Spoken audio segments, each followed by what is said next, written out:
Welcome to Innovation Dialogue. I'm Diana Ding. My voice. My story. My dream. Innovation Dialogue. We are encouraged by their story.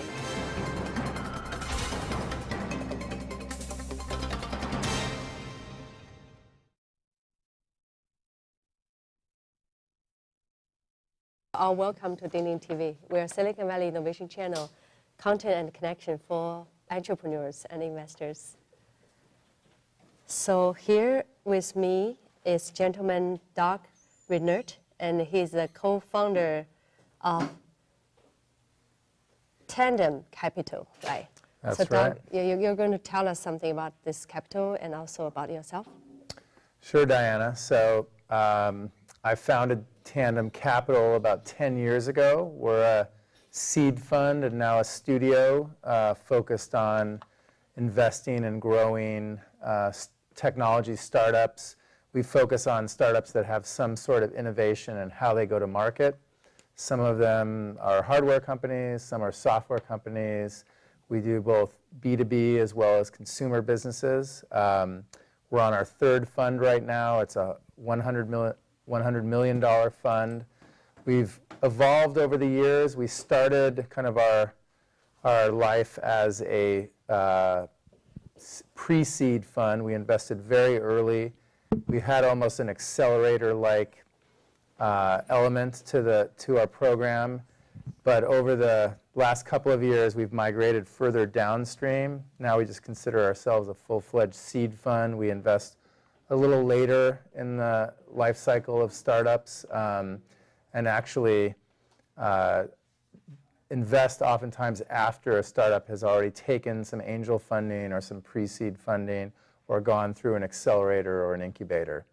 So yeah, there's been a little bit of an evolution in our model over the years. Mm-hmm. So I want to ask, how many of you are the startups yourself, and how many of you are entrepreneurs? Can you raise up your hand?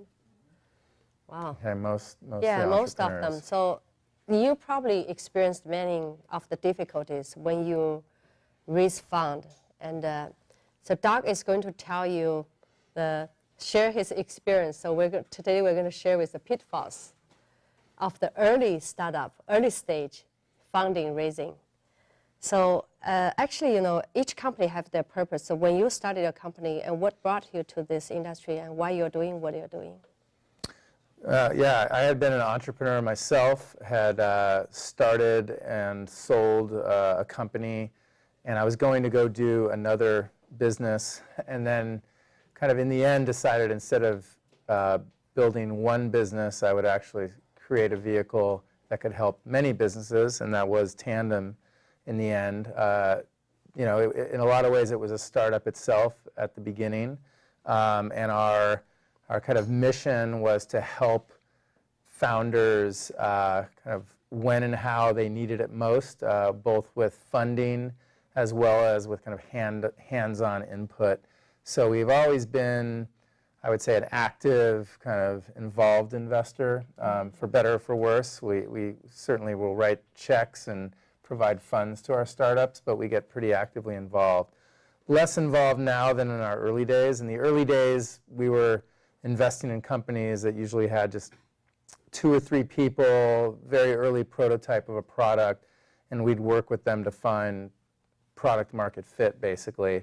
Now that we are a little bit further downstream, we'd like to see a little bit of product market fit already when we invest. The teams might be a little larger now than they used to be, but we still are focused on helping them however we can. That's actually why we created a studio. We took a lot of the people that were helping the pre-seed companies that were part of Tandem, and we just basically spun them off into a studio, which now can help both our portfolio companies as well as any startup or even larger company when it comes to user acquisition and growth and things like that. So we still have the same mission of helping founders with funding and involvement. We've just kind of adjusted to the market with how we deliver those things. Yes, but your company is still a startup company, right? For the fund company is still a startup, but being a startup for the founding company and startup for the startups, the founder for the startups, And what's the difference? You were the founder for Oh, other the difference startups. between when I was a founder, so right now you are the founder for this. Yeah. Yeah. Well, I mean, in some ways we're no longer a startup because we've been around for 10 years, but yes. I think it was very similar when we started Tandem because you had to have a mission, you had to find product market fit, just like an operating startup would. We had to figure out who needs what we provide, and are there enough of those folks out there, and can we make money by investing and helping those businesses, just like an operational startup's founders have to figure that out. What is their market? How do they get in front of that So market? that's a similar, right? What's the different? I mean, I think probably the biggest difference is focus. I think with an operational startup, you have to be extremely focused on that one business and kind of whatever the problem is ahead of that business. And you know, those problems may change as the company grows, but you have to be singularly focused. As a fund manager, as a venture capitalist, you cannot be that focused because you have many companies relying on you, and you have to be kind of able to switch gears as you move from conversation to conversation with those startups. I enjoy that, but I have to say at the same time, I miss being able to be so focused. Sometimes I wish I could be. I think being focused on solving a single problem is actually fun and rewarding, and sometimes I feel like I'm spread too thin as an investor, and that's just, you know, one of the it's a plus and a minus. It's something you have to be comfortable with as an investor. Yeah, as an investor, you cannot you cannot focus on one thing. You focus on different things. But what is the most important thing? I mean, I think it comes back to what our mission was, which is providing value to the founders who we invest in. Because if you're a founder and you're raising money, what you really should do is go talk to other founders who have raised money from the investors that you're thinking about. And they can provide the best feedback on, hey, are these people helpful? You know, especially when times are tough, do they have your back? Will they do what's necessary to support you? And I find if we at Tandem are able to do that over and over again, that word spreads, and you know, it kind of begets more success. If you can't add that value to the founders you're backing, then I think it's very hard to build a sustainable business because you know, why should that next company who's coming through take your money or want to work with you? There's, these days in particular, plenty of available capital, especially the earlier you get in kind of the capital markets. Now with Angel List and all these accelerators, so many places early startups can take money. If you're not adding value, you're in a very difficult position as an investor. Yeah, that's very good. So you actually give a good suggestion for startups to identify the good investors. But as an investor, how do you identify the value from a startup?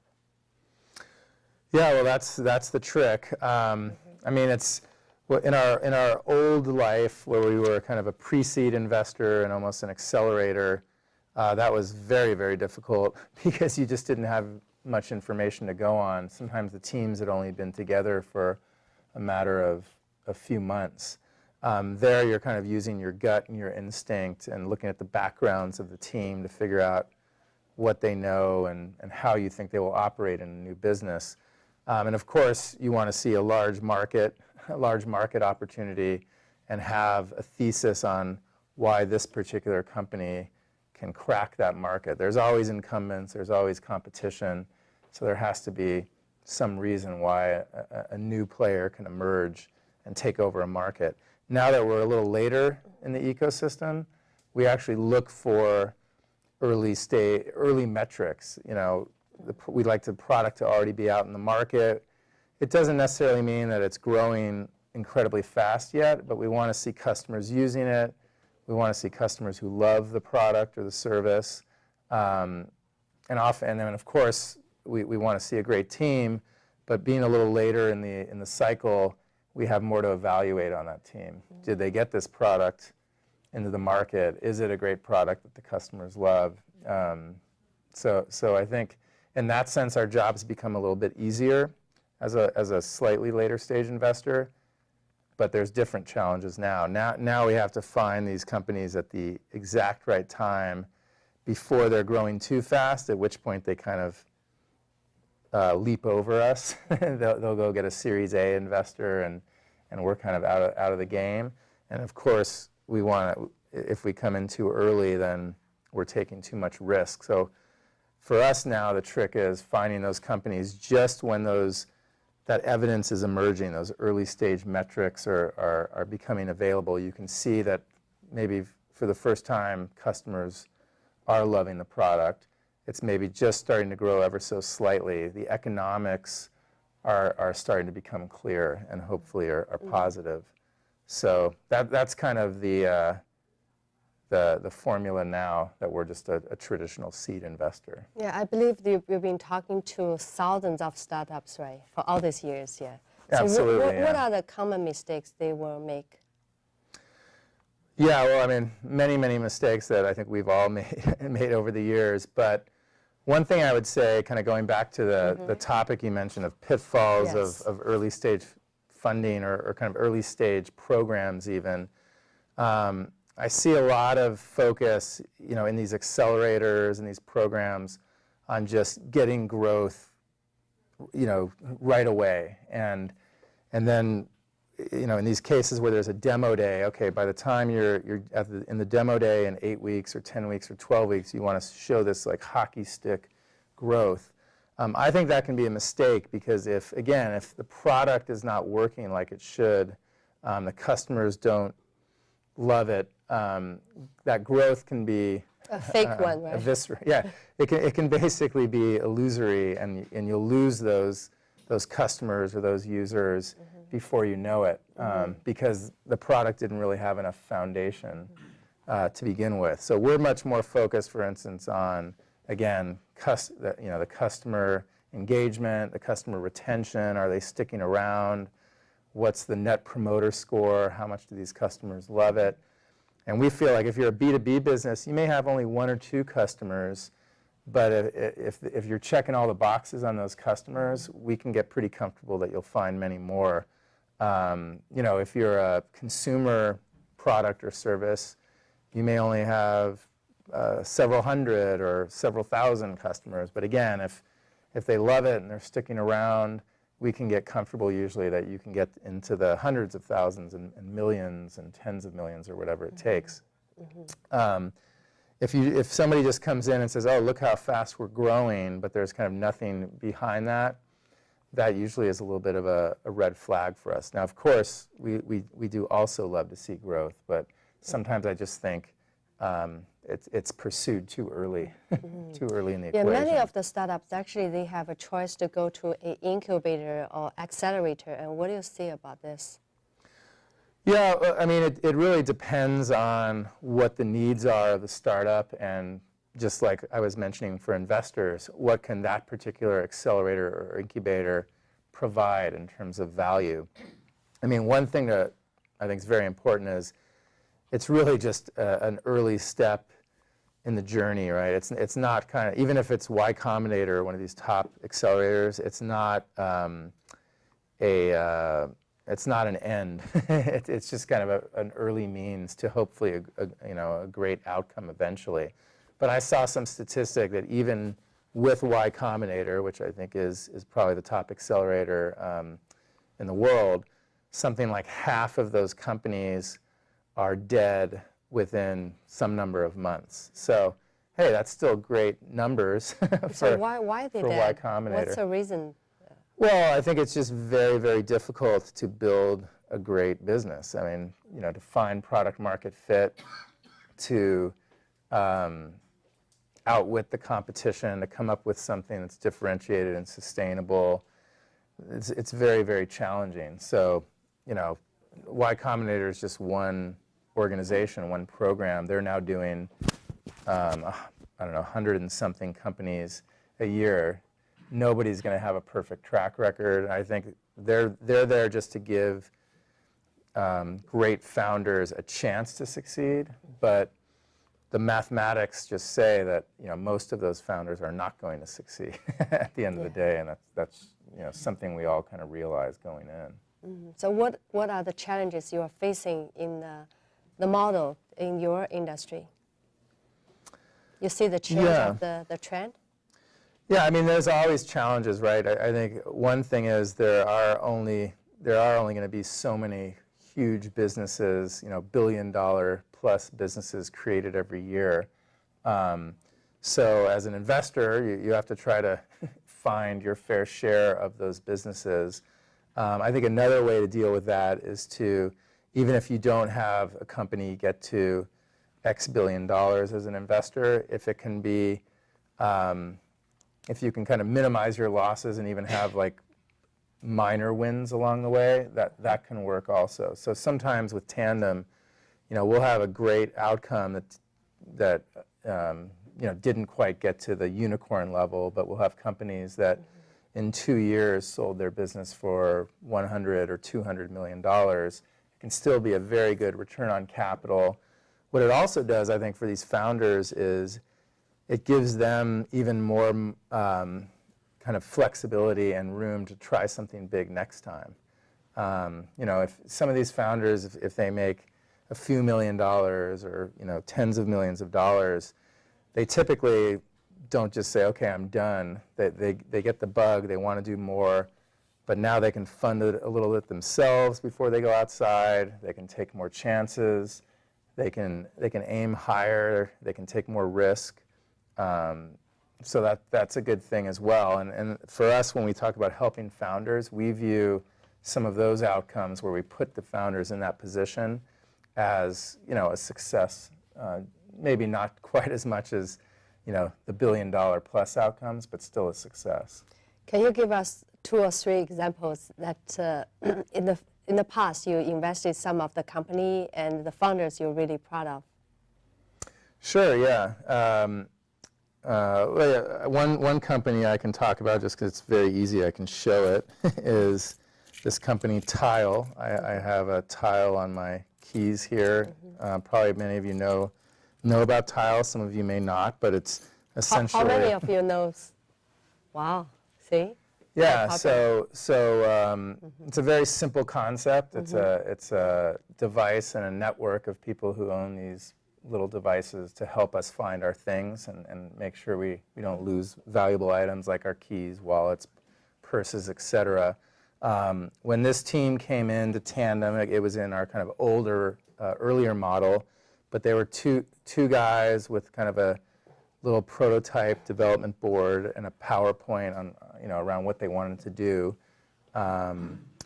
We helped them kind of figure out how to promote that, how to market it. They got some early traction, and now it's probably about 3.5 years later. They're doing 9 figures annually in revenue. They've grown from 2 people to, I don't know exactly the number, but probably over 100. They've been hiring. I mean, these were young guys with very smart, but not necessarily incredibly pedigreed when it came to the companies they had worked at. But now you look at the executive team that they've brought on board. It's people from Google and Facebook, and so you see kind of these blue chip executives who they're bringing in around them. That's also, for me, by the way, a very kind of great attribute of strong founding teams is the willingness and even the desire to surround themselves with incredibly talented people and people that are smarter than they are even at their particular discipline. And so Tile's been great at that. So yeah, I mean, it's grown up from a company that we started out with just a $200,000 investment to now a company that's gone on to raise seed and Series A and Series B, and I think is already kind of a household name and will become even more of one down the road. That we do a good amount of hardware companies, but most of our companies don't have hardware involved. Another example of a company, some guys that we backed, and then we backed them again a second time, but these guys had built some games on Facebook. They were doing okay, but not incredibly well. And we invested and kind of together pivoted their whole slate of games onto mobile, and particularly the iPad, just as the iPad was coming out. It's called Bash Gaming. They built what became a top 10 game of all time on the iPad called Bingo Bash. And these guys went from having, I don't know, $20,000, $30,000 a month in revenue to $2 million a month in revenue in just 6 months. And it's one of the teams that actually sold fairly early. They only raised about $1 million in a seed round, and then they sold for, I can't say the exact number, but 9 figures. Both of the founders did quite well.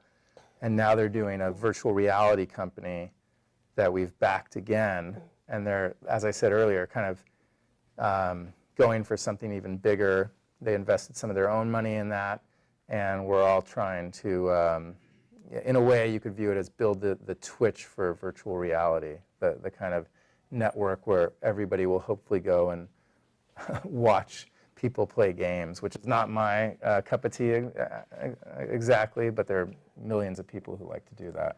Yeah, when you're talking about those startup companies, I feel like you have a very close relationship with founders, right? So how much time and energy you would commit with each startups like that? Yeah, I mean, it's a good question. I do become very attached to the teams that we back. And I would say it's a lot of work and effort in the very early days, just because of when we invest, usually there's a lot of work to do. And but while the kind of connection remains very strong, we actually don't do that much work as the company matures, because we were the early investor, and they'll usually bring on great later stage investors who will then join their board. And I will just kind of catch up with the founders at that point when I can contribute, when I can help. But we definitely don't, we're not as in, like Tile, for instance, we're sending emails back and forth to the CEO when we can provide an introduction or have a little word of advice, or he wants something from us. But, you know, and we'll catch up for a coffee once every few months. But in the early days, we were kind of in the trenches together, seeing each other every day. So, you know, the relationship evolves over time. Mm-hmm. Yes. So it's 10th anniversary of your company. And what do you see the next 10 years of your company's direction, and what's the trend of this industry? Yeah, I don't see too much change from us in terms of what our mission. Again, I think our mission will remain providing help kind of how and when the founders need it through funding and hands-on involvement. I do think there's a trend though that that you know has already forced us to change a little bit where and how we do get involved, and that is there's so much early stage capital in the market, so many accelerators, so many incubators, platforms like AngelList. It really is fairly easy to get a company funded with a small amount of capital, right? Hundreds of thousands of dollars. So that, I think, will trickle down even further, and now you've got these micro VCs that are raising $10 million, $20 million, $30 million. And so maybe even that next round, I think it already has, but it'll probably continue to get easier to raise as well, the $1 million, the $2 million round. You know, since we've moved from investing hundreds of thousands of dollars now to $1 million or a little over $1 million, maybe we'll even move further downstream kind of as more and more early stage capital comes to play, and even that $1 or $2 million round becomes that much easier to raise. Then again, I believe like one quick kind of correction in the economy could change a bunch of this. You know, we started Tandem in 2007, and when the downturn hit in 2008, I wouldn't say all, but most of the angels kind of packed up and went home for a while. It wasn't as fun as it had been. And, you know, a lot of the funds had to fold, a lot of the smaller funds had to fold. So, you know, the climate changed pretty quickly. So, you know, I think we could see if there's an economic correction, we could see a little bit of that. But over the long haul, I think there will be more and more early stage capital available. So we'll just have to kind of adjust and figure out where do we fit best in that ecosystem. Okay, thank you so much. And right now we're going to open the question and answers. So if any of our audience have questions, and our Melanie is going to hand over the microphone to you. Okay, so Melanie, here. Yeah, you can give there. Thank you. Hi, very good talk. I'm Harrison Rose from Telepresence Robotics Corporation. I'm interested to know how you deal with companies that are looking at a global environment for their markets that are also nationalistic, such as we're working with China and other parts of the world. Yeah, I mean, I think global markets are very interesting. We actually, for a while, preferred companies that could sell globally, just because it opened up the opportunities that much more and allowed them to adjust as there might be kind of domestic specific issues they had to deal with. I don't have any issue with necessarily selling in China, except that it's been very difficult for foreign companies, non-Chinese companies, to succeed in China, I think. That's just something that I've observed and does concern me in terms of, can a non-Chinese company actually go into China and do well? That's a big topic to talk about. Yeah. Exactly. Yes. And many of you know more about that than I do, but I just that's a personal concern I have with China in particular. It's not because of the government necessarily. Have you been to China? How many Oh, times? yeah, many times. Many times, yeah. We have actually a good number of our LPs are Chinese, so we have a good number of connections with China, and so some of our funding comes from China, but that's very different than investing in companies here that think they're going to go in and tackle China. I'm very cautious about that. Okay, Yeah. next question. You have a question? Yes. Any other questions? Please raise up your hand.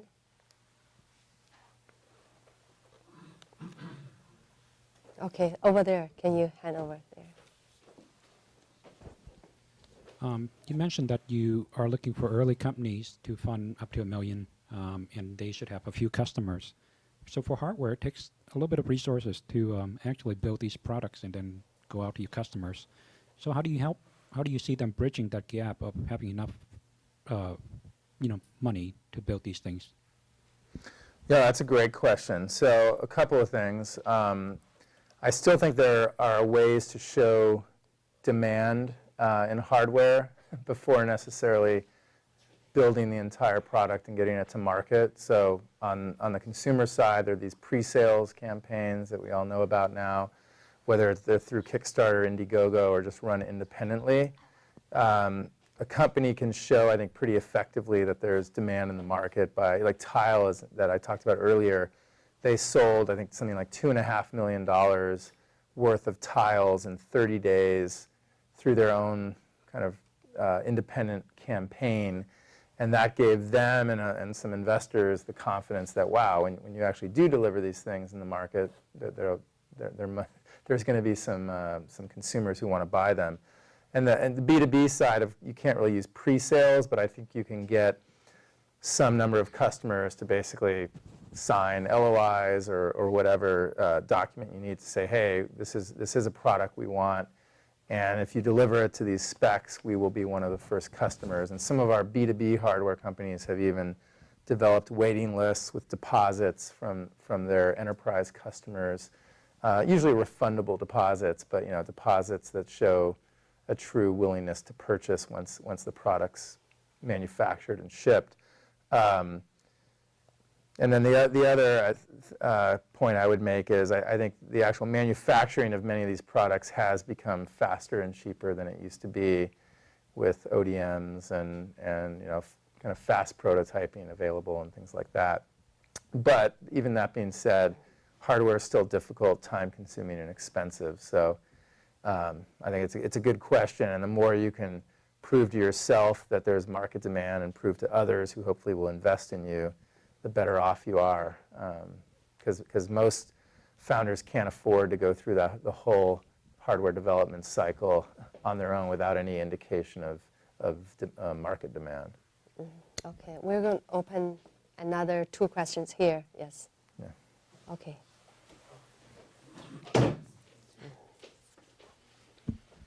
Hi, my name is Subhash. These days I'm seeing a lot of services or products being offered as a freemium model. Basically with an aim of getting the customers first, focus on the first 1 or 2 years on the growth, and then look at the revenue models. What is your opinion on that? Yeah, I mean, I would say 2 things. Number 1, I like the freemium model when it works, and it makes a lot of sense to give the some number of users, a large group of users, a taste of the product, and then kind of entice them to buy more once they hit some barrier, or they want more features or more time or whatever it is. That makes a lot of sense to me. However, I wouldn't necessarily interpret that to mean, hey, let's only give this away for free for 2 years or however long. The freemium model means, at least my understanding of it is, you have a free version, and at some level, you ask the customer to pay you. So I would put that mechanism in very early, experiment with where that line should be drawn, what those conversion rates look like. And again, even if it's not at massive scale, once you figure it out, even with a smaller group, oh, okay, 10% of our free users convert within 60 days to paying, and they'll pay us this much on average, and we can retain them for 18 months. Now you know the unit economics of the business, and if they're positive, if they're very positive, investors will give you more money to go step on the gas and scale that. If you're running what you call a freemium product and you're only giving it away for free, no one knows what those unit economics are, and it's very hard to know whether it should scale. Something like Facebook, which obviously went for a long time without getting any revenue, that's a different story. They never charged their customers directly. Google, the same thing. But yeah, freemium models, I would put in the premium part of freemium sooner rather than later, so you understand what those unit economics look like. Okay, we'll open the last question for our audience. It's over there. Yes. Okay, please. Hi, I'm Shreesh from a company called Energy. So I have a question on deep science and hardware. So what is your opinion on capitalization paths for these kind of companies? So if I can just ask one follow-up. When you say deep science hardware, it sounds expensive to me. Are you saying that basically it's a large R&D and time-consuming R&D project ahead before? Yes. I just want to, is that the... It's a yes and no, but yeah, I mean, in general, I would say that's the case. Yeah. So, I mean, number 1, I would say what I mentioned earlier, which is if you can find some enterprise customers who think they need that deep science hardware solution, whatever it is, and again, you're at least showing some market demand, and if those customers are impressive and attractive and they seem to be willing to pay you a lot for it, then I think plenty of investors will probably emerge who are interested in that. Of course, they're going to, just like we do with any product, any hardware product, they're going to assess the risk of you actually delivering it. Yeah. So Yeah. you'll have to address that. But I don't really see it being that different than any enterprise hardware solution. In fact, I would say you've probably got an advantage, because if it's truly deep science and you can show that your team has the ability to kind of crack the code or figure out that formula, then it's probably more differentiated than a simple hardware solution. So investors tend to like that.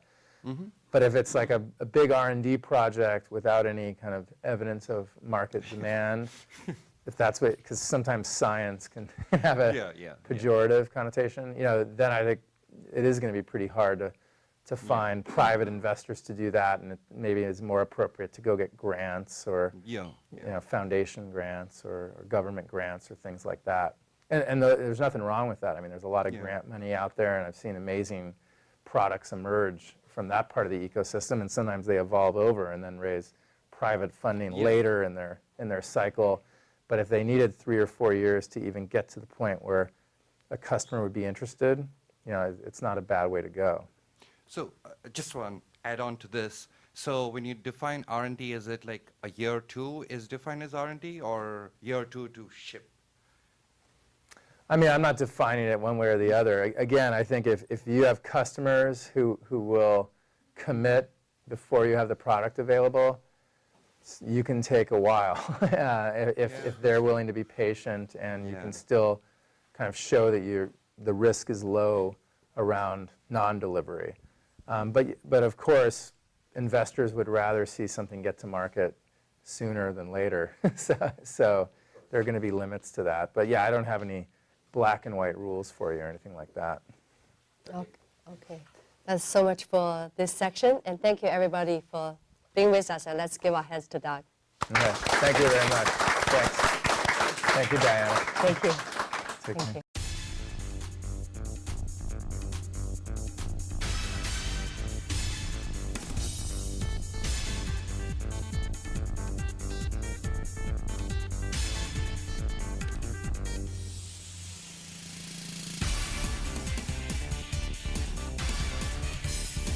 Climate changes in that direction.